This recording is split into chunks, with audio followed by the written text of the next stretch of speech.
Hey, GH peeps, what's happening? It's your girl, Twerry Babes, coming at you with the late night review for Wednesday. It is Wednesday, guys, hump day, February the 28th, 2024. So, how was your guys' day today? Hope you had a good day. I had a pretty good day. I cannot complain. I'm feeling better. Throat still kind of still have a lot of sinus pressure, but I'm pushing through. How was GHing for you guys? Any super highs, super lows, super in betweens? To me, I'm kind of in between, and I did have some high notes, but they were kind of petty, but they were still high to me. To me, they were my highlights.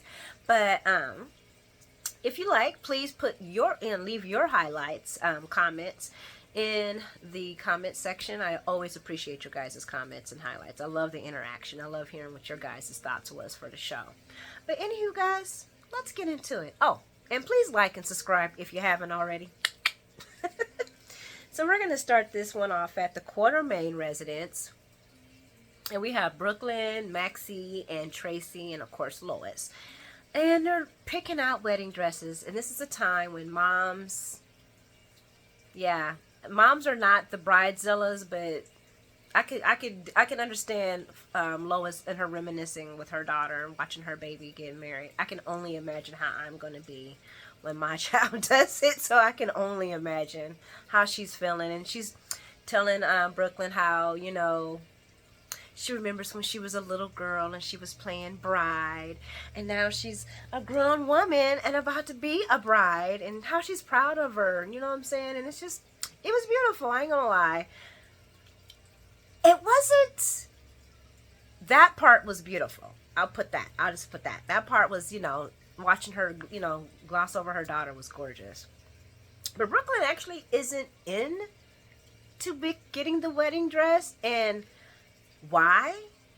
And I thought it's because, well, I'm jumping ahead. Let me get back to it. And they start talking about wedding dresses, and actually Maxie talks about Felicia's wedding dress, and I'm not going to even get into it. Tracy was being a hater, it's Tracy. Which one? And then of course Brooklyn had to remind her that she's had about 6 or 7 herself, so she needs to, sit down and drink some tea. But when she said Felicia's dress, the Spanish one, I was like, you mean the doily? It looked like a doily, guys. I'm sorry, don't come after me, but that is exactly what it looked like. See, I'm 51. Yeah, 51. When I was a little girl, my grandma had all these beautiful doilies all around her house, little lace, little crocheted thing, just beautiful all around the house, and they were a thing. And when I seen Felicia's wedding dress, the Spanish one they were talking about, it was so beautiful. I was like, it looked like an oversized doily. I mean, I love lace, but that was lacerific. Okay. But anywho, they start talking about the dress that Lois wore when she married Ned, the one that Lila gave her, and it was big and poofy and a lot. But at that time, those were the big things, and it was a beautiful dress, and that was the kind of the style, was the big poofy shoulders and all that. And I thought how they were talking about it, that was the dress that Brooklyn wanted to wear, and of course Tracy being her snotty self, as they're talking about how beautiful the dress is. Yes, the dress, you're failing to mention the fact that dress was my mother's. And I'm like, oh, come on, Tracy, who cares? It was actually supposed to be handed to Tracy, but it wasn't, it was a little too much for Tracy, a little too much for Tracy. And so, because Lila wanted to pass the dress to her, but she let Lois wear it because Lois liked the Gone with the Wind. It was a Gone with the Wind dress. I loved it. It was now that I was like, oh my gosh. Felicia's dress, I was like, doily. But that dress was really good. And then they tell the story about how Lois had to wear the dresses because apparently Lois's mother's dress got eaten by squirrels. And what from Brooklyn said it was probably a good idea because the dress wasn't all that. And she kept saying things like, well, it's not the perfect dress, and you know, it doesn't matter because no one's going to have the perfect dress. And she kept saying that. So it made me think, does she want to wear Lila's dress? And why isn't Tracy, because Tracy's like, it's in storage or somewhere. And I'm looking at her, Tracy, like, you, all this prestige is about, you know, this dress. Why isn't that something that you would give to your granddaughter who's getting married? I didn't get that. I'm like, so that's what's going to happen? Because the dress Brooklyn chose? Oh, jeez. No. No. The belt was beautiful. The beading was nice. The sleeves just was too much. There was just right up to her neck, which was driving me insane. And I'm wondering, is Brooklyn like, maybe it's a, you know,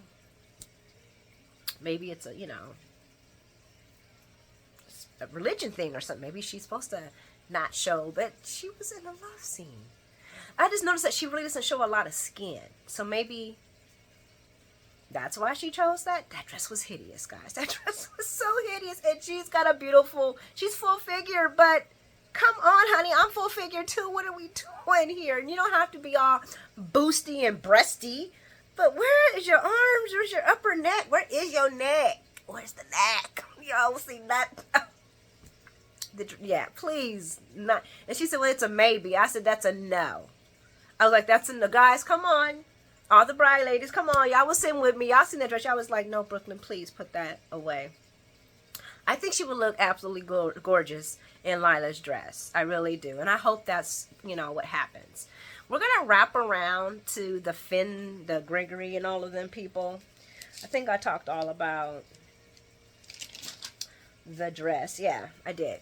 And we're going to wrap around to Finn's place. And we got a nervous Chase running in there asking his brother, can he be the best man? And I'm thinking to myself, wasn't this already done? I could have swore this was done, but maybe it wasn't. But I thought when they were at that table talking about it, they had said that he would be his best man. But maybe I'm wrong and I'm thinking about somebody else. And Finn, in his own way, says, you know, he's going to have his brother. But, you know, when it comes to the bachelorette party, he's the guy that's, you know, sitting in the corner. And Chase like, no one's going to sit my big brother in the corner. Thought that was kind of cute. Like, you know, forgot what that was. Dancing with or something. Whatever. So, where was I at? Finn notices that his brother is a little nervous. And he says, what's up, man? You know, weddings, planning weddings is big and getting cold feet. And Chase says, no, actually they're warm. He said, so sweaty feet? I like the brother relationship between those two. I'm not going to front. It's, you know, how Finn and kind of chides his brother and Chase gets him back. It's cute. I like it. So when Gregory walks in, he's like, what's sweaty? And Finn tells him, well, apparently Chase's feet are sweaty and probably a little smelly. Oh, and I'm going to be the best man. I thought that was cute. I ain't gonna lie. And Chase talks about the anxiety from when he first got with Brooklyn about her keeping things from him. But, that they're at so much of a better place, and she's like his best friend, and, he's just really excited, to be married to her and just to get this going. And that's when Chase gets an email, and this is where my first highlight will come in at. The Chase gets an email from the Quartermain lawyer. So apparently a prenup was sent to him, and everybody's at, what? Who? What? A prenup? And Gregory's like, well, it's actually a good thing. It's to protect both of you, so it's not bad. And I'm looking at him like, what? If you love this woman, what's wrong with the prenup? If you love her as much as you say you do, what's wrong with signing the prenup? I'm sorry. Brooklyn needs a prenup, boo. She's a Quartermain. Chase, you all cute and all, but no. We need the prenup because we all know General Hospital marriages do not last forever, and Brooklyn's gonna need her money to get her body back right. Not talking about she getting no surgeries, but to get it tight and get it right so she can put her fuck 'em girl heels on. Why would she? And then she talking about, we gonna jump into the other part. We gonna jump into the. Oh, hold on. Am I moving too fast, guys? Let me bring it back, because that's how much I was like. If you love her, what's the problem? Before y'all come for me, yes, I would. Yes, I would. If I married a man and he had it going on, yeah, baby, I ain't got no problem. Because first of all, I love you. So I don't care about this paper saying that if we leave, then you get to keep what you get. Because I wasn't there when you got it. So I don't give a dang. And I was doing good before you came, boo. And I promise you I'm going to be doing good after you leave. I just don't get this whole entire. I don't understand what's wrong. My family believes in prenups. My family does. Yes, my Uncle Hanky don't. I should be saying no names on here, but he didn't play about that. We do prenups, boo. And I'm not saying I have money to be like we gonna do a prenup. But if you got bad credit score, we doing a prenup because you ain't taking nothing of mine. I'm just talking stuff. I wouldn't marry nobody with a bad credit score anyway. I'm just playing. Those are jokes, guys. Or are they? Let me get. Y'all gonna be mad at me. Hold on. So Chase ain't happy. Gregory tried to, but yeah, they agree that Tracy was the one who set it up. Thank you, Grandma Tracy, for being the thinker in the family. And they rush over while this girl is trying on dresses. While she's trying on wedding dresses, they decide to rush over. My mama, if she would have been there, she would have looked at him and been like, now first, when I would have run, because now Brooklyn's all mad, because Tracy gets the alert too. And Tracy's like, oh, darn. She was like, I wanted to talk to you about this before you guys got it. It's about the prenup. And Brooklyn's like, what do you mean? How do you know I even wanted a prenup? And I don't even want a prenup. And I should be the one thinking about prenups. And Lois is like, yeah, why are you even doing that? And Lois, you need to sit down. Now, see, Lois, I love you, but boo-boo, sit down. Sit down. Because if she wasn't with her daughter at that time and it was just her and Tracy, you better be damn right you gonna have my baby sign that prenup. He cute now, but he ain't getting my baby's fortunes. She's a quarter. It's almost embarrassing that Chase would question it. It's like, why wouldn't you, bruh? And she's already saying we gonna be done. If that's what you think, then y'all probably will be. And she keeps her money. I'm sorry, guys. Y'all need to tell me what your opinion is. Should Brooklyn get a prenup? Because I think Brooklyn should. It has nothing to do with the amount of love you have in a relationship. It just makes sense. And Gregory was actually in the right to say it. And he should be like, look, son, that don't mean she don't love you. Sign the thing. Show everybody that you do and you ain't afraid of that, because y'all gonna be together forever. And the fact that she was acting all like, I understand she was mad at her grandma for doing it. I don't understand Lois's part, because I would have been like, well, baby, she is thinking about your business, and this is something that's smart. This is smart. It protects you and him. Prenups are just and you're a quarterman. You got to think smart. If Edward was alive, he would be railing at Brooklyn about why the fact she ain't signing no prenup, and probably trying to get rid of Chase and calling him a swindler. I'm just saying. That whole entire thing bothered me. That was my highlight, guys. Prenup or not prenup, I'm prenupping. If my honey come bring me one, I don't give a damn about that, boy. Yeah, where do you want me to sign at?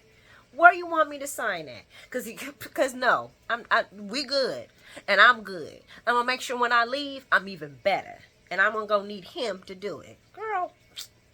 Anyway, let's move along, because I feel I'm getting heated.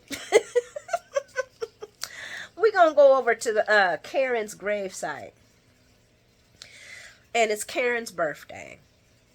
And guys, I watched the Rex. I watched that part. I watched that storyline.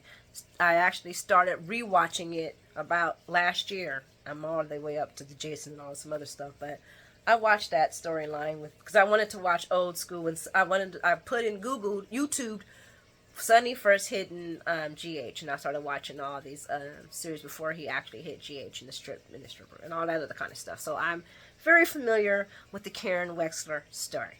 Just want to put that out there. So Scott is at the gravesite, and John brings Karen some flowers to celebrate her birthday. And they discuss, the reason why John is in town and that he's an FBI agent, and he's here on a case. And they talk about the divorce from Karen, and he lets him, and John says, "You must be really angry at me with how things left." And I'm thinking to myself, "Yeah, I didn't talk about this then." But anyway, um, Scott still has respect for him because he pulled himself up from nothing like Karen and made something out of himself. And of course, John still loves Karen. Not saying that she was not lovable. She was. She was a good lady. They discussed Corinthos, and Scotty wants to know if John is here to take Sonny down. And I'm just like, are we still? And guys, I ain't gonna lie to you guys. It was hard for me to watch this because I was like, Scotty, get the, you made me sick. Leave Sonny alone. But then I had to put myself in Scotty's shoes as a parent. And anybody, I don't care if my daughter forgave them or not. Now I'm gonna keep it real. I wouldn't want to go out as far as wanting their death and all that shit, and running their destruction. I feel like if they're still doing things to hurt people, their destruction will come. So why would I want that? But I feel the angst of because your daughter was on drugs, and she was turning on the pole. You know what I'm saying, for this man. But there's a lot to that story.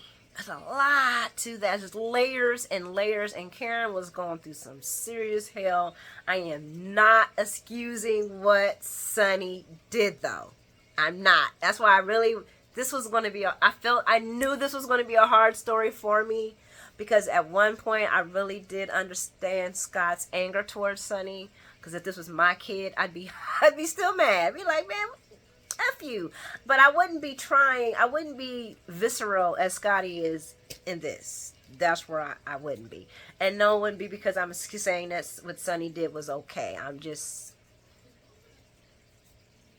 believe karma. I believe in reaping seeds. I believe in sowing bad seeds. You sow enough bad seeds that you're gonna reap a whole bunch of bad stuff. So that's why. But anyway, Scott talks about Sonny's growth from a small town hood to a penthouse businessman, and, and walking around like he's the mayor. And I'm like, is Scotty a little bit jealous? Scotty, you sound petty and jealous. And he failed to mention all of the underhanded things he did. Scotty, underhanded for real. And when John asked him why he didn't do anything about it when he was DA, Scotty tells him he tried, deviously so, which is why they all failed. Blackmailing Carly, just putting people's lives in danger. Scotty was a very bad DA and got in a lot of trouble. He did a lot of bad things too. Not saying that, I'm putting Scotty and Sonny on the scale. I am not doing that, guys. I'm just saying, Scotty's not an all the way angel. I'll put it like that. But anyway, John still blames Sonny for Karen and feels like he exploited her at her weakest, and he basically hates Sonny. Scotty hates Sonny too. Scotty wants John to make Sonny pay and take him out. I'm like, see. And this is where I say, Scotty, if you really wanted to take Sonny out, why didn't you just do it yourself? Why do you need John to do it? Moving along. Yeah, I said it, guys. And I love me some Scotty, but I said it. John tells him, unfortunately, I'm here to protect him. I can't tell you about the case and everything like that. And I'm like, that's odd, Mr. John, because everybody else is discussing it in town. Pretty soon Scotty's going to know, because everybody's discussing this case in town. Everybody is. But anyway, Scotty asks John, does he forgive Sonny? And John's like, I will never forgive him. but I have a duty to uphold. And Scotty tells him, just this once, look the other way. Sonny is gonna go bye-bye. And that's what I'm like. Okay, so if you're asking somebody to unalive somebody, if you are this upset about what this man did to your baby, why haven't you did that yourself? Why haven't you? And he can sit here and blame Sonny for being, this and this and that, but you, every time, you know what, you were being underhanded trying to come after him at the same time, bro. Twisting and bending the law as much as you possibly could to get your way. Moving along, not, once again, excusing Sonny, guys, so please don't come for me. I'm not excusing Sonny for this situation. It was pretty horrible. That's all I'm going to say. Where were we at? John tells him he's not that kind of guy, and he's not that kind of agent. So that makes me wonder then. We know now that the stone they were talking about wasn't. I'm just going to say this. I don't think John's the problem. I mean, I think John could be a problem, but I don't think John's the one coming after Sonny. He's said it too many times. He said it to Carly, and he said it to Scotty that he's just not that guy. He's not that kind of agent. He's an honest person. If he's going to get Sonny, he's going to get him for racketeering. He ain't trying to do no underhanded stuff. He keeps saying it over and over and over again how an honest cop he is. Now, I could be wrong, and I could be the one being like, oh my gosh. But I don't think it's John. I just don't. There's just too many times to have him mentioning that he's an honorable cop and he wants to come after Sonny the right way. And I really feel like he does want to come after Sonny. And I really feel like he does want to come after Sonny the right way. He wants to put Sonny away. So because basically when he says, so when Scott asked him, so Sonny should get what he deserves, so Sonny shouldn't get what he deserves, John says that he's learned a thing or two when he left Port Charles. And that's people like Sonny, it always ends one way. So he's already assuming that Sonny's going to get caught up. So, because he learned a thing when he was out in the streets. But we're going to head over to the boxing gym. And we got Michael talking to Joss. Oh, God. And she tells him, I'm going to get Dex and bring him home. So when I seen the scene, I was very happy. I was very happy. And I really pray and hope that Dex sticks to his marbles. Dex, this is the time for you to have some balls. But we're going to move along because this is not what we're talking about. We're actually talking about Michael and Dante. And Michael's telling Dante how he was surprised that he came to see him, with the situation going on between his dad. And Dante's like, look, that's between y'all. You're my brother, and I'm here. We're good. And I was, you know what, guys? I love Dante and Michael. I had a hard time with Dante when Michael went to jail and, that horribleness happened to him. I did. I hated Dante. For that. And that was hard because I loved Dante up until then. I didn't even care about him being an undercover cop going after Sonny. I didn't care about that because he was really cute then, too. But when that stuff happened with Michael, I was just like, you're a glorified idiot. And I was just so over him. I was also mad when he cheated on Lula with that girl. But anyway, where was I at? Mike asked him. Oh, so Michael going to ask him for a favor. And Dante's all like, "Man, look, I am not trying to be in the middle of you and Dad." And he was like, "Dude, I'm just worried. I just want to get back in. I just want to talk to my dad. I want to fix things." And he's like, "It is too soon. But if it makes you feel better, I did try to speak up for you. You know what I'm saying?" And it didn't happen. He just shut that shit down fast. And Michael said, "Oh, so for real?" He's like, "Yeah, too soon. Just give him some time, give him some space, but it's too soon." And I really do agree with that. Sonny is mad and disappointed. I'm not even going to say he's mad. He's disappointed, and he's probably slightly embarrassed that his family feels that he's so inept that he can't take care of his business. I wonder if this is how he thinks that Mike felt, his dad, Mike. I don't know. But I know he feels some type of way about this, and I don't think it's hate. I don't think it's even anger. I think it's disappointment and embarrassment more than anything because of the conversation he had with Carly. But moving along, but he is probably very angry. But he's probably angry with Michael about setting him up. Yes, he's very angry at Michael for that. I don't blame him for that either. Do not blame his dad for that. But anyway, Mike has to basically put him a good word, and he wants to make things right with him. And like I said, Dante's like, man, you're just going to have to give this some time. And Michael's concerned about their dad's safety. He's not the only person that he pushed away. He also pushed away Dex. And Dante's like, oh yeah, the Dex that you hired to spy on my dad, to take him down. And oh my gosh, Michael keeps saying, I wasn't going to use it. I wasn't going to use it. Whatever evidence that he had against him, I wasn't going to use it. I liked the part that when he said, whatever evidence he had. Y'all remember, Michael knew what evidence Dex gathered. Michael watched it. But Michael was also smart enough not to tell his cop brother about the information that was on there. Michael knew what his dad, because he kept saying whatever Dex gathered, I was never going to use it. I was never going to turn it in. Now he shouldn't have said that, but the Dex gathered it. But well, I guess he had to. Dante knows that, but he never said that he's seen it. He never said what it is. You gotta give it. Still a cop. I might want my dad back, but I ain't gonna do this. You know what I'm saying? But he still did it, so it doesn't matter. And he's like, well, who does he have? Brick's out of town. Dex is gone. Ava? Do we really want to leave him with Ava? And Dante reminds him, hey, dude, he's got me. He's got his son. I'm his son. He's got me. And he's like, and you're a cop.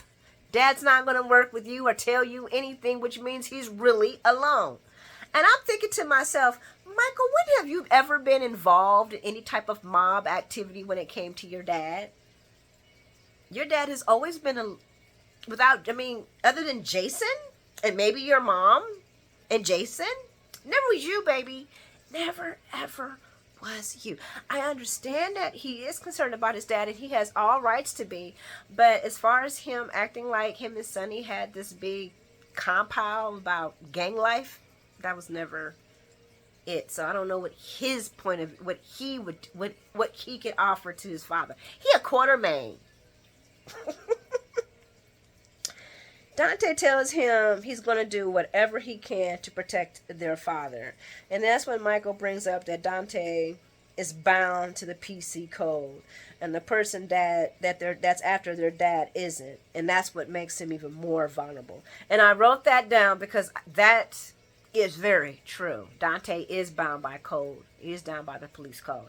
This may come to Dante breaking the police code and possibly getting removed off of PCPD to protect his father. That would be interesting. We'll have to see, guys, because we got new writers. Ow, ow, ow. I think they already started this week. I'm pretty sure I heard they did. But let me keep going. Dante tells him to trust him. And then they discuss the Olivia, Jerome, and Sonny connection. And Dante reassures Michael that they're going to catch the killer. Because when he tells him that, Michael's like, oh my God. They're really coming after my dad. His face went down like, oh, God. And I'm looking like, what you gonna do? Pick up a gun and shoot? I remember when Sonny used to get in his butt about that. You are not going to be part of the organization. Michael and Morgan both. Michael, when he was younger, wanted to be part of his dad. I want to be just like you. I wanted to protect you. And he was like, no, you're not. This is not happening. And he definitely did that with Morgan. Did the same thing. Morgan rebelled a little bit harder, though. But we're not going to talk about the Morgan story. Y'all already know about the Morgan story. Where is that? So Mike doubts that because they're... Oh, and then Mike tells him, are they, though? Are they really? Because my dad is a mob-connected man. He's a known gangster. Are they really going to protect a known gangster? And he said, and our dad knows this. And that Anger plus isolation could cause him to lash out and cross paths with the wrong person. And it was so hilarious because as he was saying cross paths with the wrong person, Sonny walks in. I'm like, yep, Michael, you the wrong person. He looks at him and looks at his other son. He's like, ugh. And it looks like he's going to just walk away and go, do his thing somewhere else. We're going to move along to the PC park because before Sonny walks in to get his workout on, he hangs out with Carly and Donna at the park. And Donna's looking at that little, I forgot what you call that thing, and she's like, I think I can climb it. I think I can climb it. And Carly's like, you think you can? And then Sonny walks in. Donna can do, what Donna can do anything. I just love it. They just look so cute together. Oh, Grandpa Daddy. And of course, while Donna's playing on the little thing, they catch up on Joss, and she's devastated and heartbroken and just can't live without Dax. And Sonny apologizes and said he was stuck in a hard place, and Carly understands that. I don't even think Carly really cares as much, but she understands what's going on. She's not stupid. And Carly is like, I know things aren't great between us. And Sonny's like, that's an understatement. But I can still see that something's wrong with my ex boo-boos. Well, she didn't say boo-boos. I said boo-boos. And Sonny's like, well, I used to believe that you would always have my back, but this whole thing with Dex hiring him to spy on me, it just feels like betrayal. And Carly brings up the many, many, many, many, many, many times that she could have rolled over on Sonny. And guys, when I was not being over exaggerative when I said roll over on Sonny. Not just with the law either. Her dad, Johnny. She's had so many times to stab, in the back. Maybe I mean, other than that, when she was trying to get him out of the mob, which was so stupid. Oh, gosh. The same thing that, of course, Brenda did. I was like, oh, my God. I don't think she's actually ever stabbed him. Well, she might have, hurt his heart a couple of times, but stabbing is kind of harsh. And then she brings up the last time, the most recent time, when the feds didn't even want her or Drew, they wanted him. She said, and guys, I had to be like, she got a point, because she basically was okay. Well, she wasn't okay with what Drew did, but she wasn't going to do anything to get Sonny, so they were going to come after her anyway. So if Drew hadn't stepped up, she would have most likely went to jail. I don't see how. But no, because Sonny did tell her, flip on me. You're not going to jail. Do what you got to do. You're not going to jail. She's like, I'm not flipping on you. So I feel her on that. I feel her on that. That's some real shit. And Sonny tells her, well, you're family. And you violated my trust. And we got too much history for that.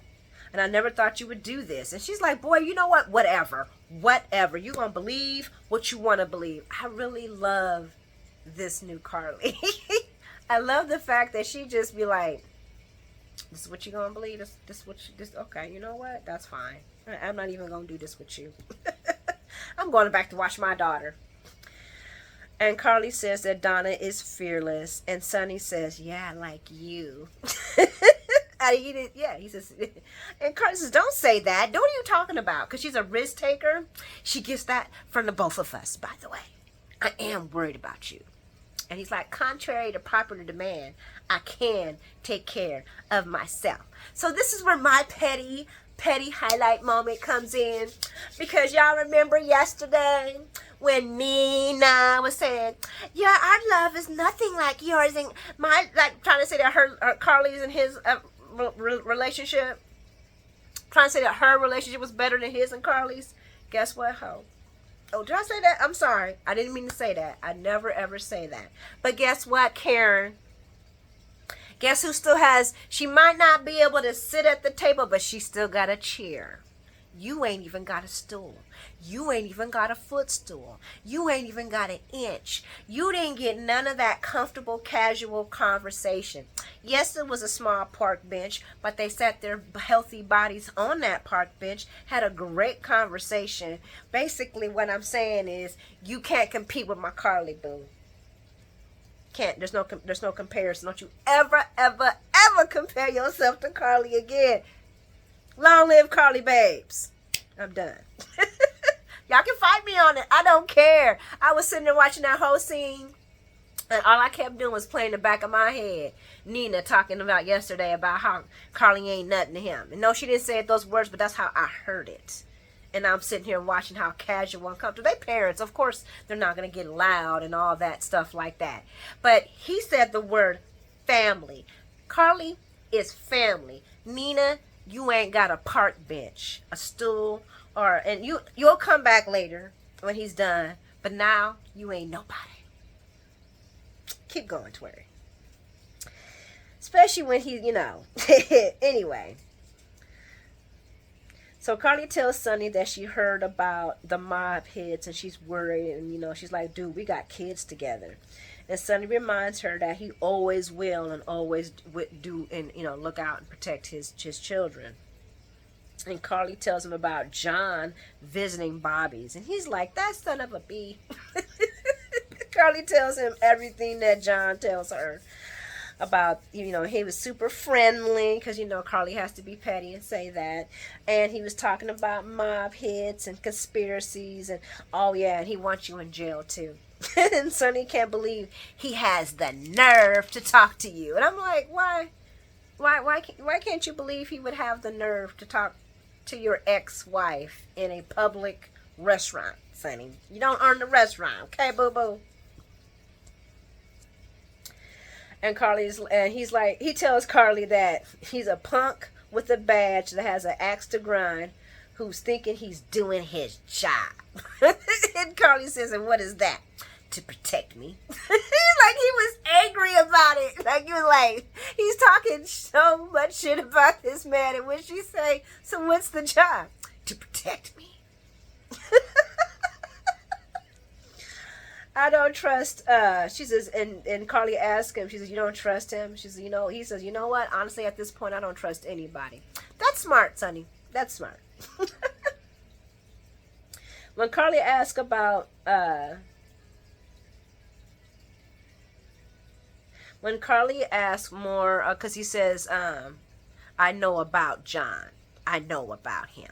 And when Carly asks him to tell her more, he says, I would love to tell you. I really would. But this whole entire Dex situation, I'm sorry, I just can't anymore. I'm like, boy, bye. Really, Sonny? Really? I'm sorry, guys. Yes, I would be mad at Carly. I would be. But not to trust her. And you trusted Ava over her? Please, writers, please come. Fix the scripts as soon as possible. This is driving me crazy. I understand kind of keeping her at the short sleeve distance right now, but to say you don't trust her is just ridiculous. Boy, stop it. You ain't got nobody else. And then when he tells Carly that he can't say bye to Donna because she's too busy having fun, Donna's sitting there doing this. Her head's down. Where is the high? Yeah, woo! Y'all ain't having no fun. You could have said bye to your daughter, weirdo. What was that about, guys? Y'all tell me what that was, please. Yeah, and guys, please leave highlights about what y'all thought that about that scene. I know I went a little hard on Nina, but anyway. So we're gonna go over to my last and favorite. This was probably my favorite story, and I love Eden. Okay, but just the naivety here. Naivety. I can't even say the word. Was alarming. Okay, so this heifer is going around showing people pictures of Dex on her phone, asking, have you seen this man? This man is wanted by people. What is wrong with you? I want somebody, she needs a spanking. She's too old for a spanking, but then she needs a timeout or something. What girl? And I was so happy when Dex checked her on that. So you think that was a good idea to go around? Because, okay, guys, y'all know she finds them. You think that was a good idea to go around showing people my picture? Well, how else was I supposed to find you? I was like, oh, and that's what he should, and he did. You weren't. You should have stayed away. You should have stayed the fuck away. What's wrong with you? You trying to get us both killed. And he didn't. And this is why I be having issues with Dex, because neither one of them are taking the seriousness of this at all. And I understand it that you wanted some goodbye cooch. I hear that, bro. But you really need to put that in this person's head, that what she's doing is dangerous. And I just see him caving in. Because, of course, she's talking about, I just hate Sonny. I hate that he turned on you after he found out. Girl, are you stupid? This man was sent in to set him up. Who cares what he turned out to be? Who cares? Oh, my gosh. I can't wait till Joss grows up. And hopefully she'll laugh at this. Probably she won't, because she is Jax's daughter. And every time I hear her talk, all I hear is a female version of Jax. I swear. I swear. All she is. And everybody tells, oh, she's Carly. Yeah, she's Carly. But she's also a female version of her father, because that's some Jax shit right there that he would say. I hate him. I just hate him. But anyway, so when she was like talking to him about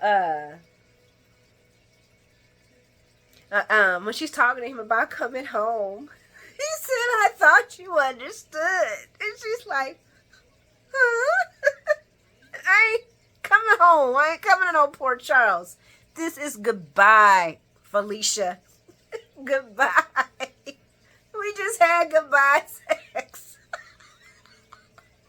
I was like, whoo, okay. Maybe you should have told her that before you got busy. By the way, that scene was lacking in itself. It looked cheap and trash. This is the first time I could say that it was really looking cheapy. Just not. No. Okay. It looked like the last time, I guess. Y'all let me know how y'all felt about that scene in the comments. Don't get me wrong, guys. I am not a Josh hater at all, but and I really hope Dex sticks to his guns. I really do, because I'm somebody's got to be the intelligent person in this relationship, because obviously there's nobody that's using their brain. But anyway, guys, I'm going to let go. I'm going to get off. It's been nice hanging out with you guys. I hope you guys have a wonderful day tomorrow and sleep well. Toodles, and I'll see you tomorrow. Mwah.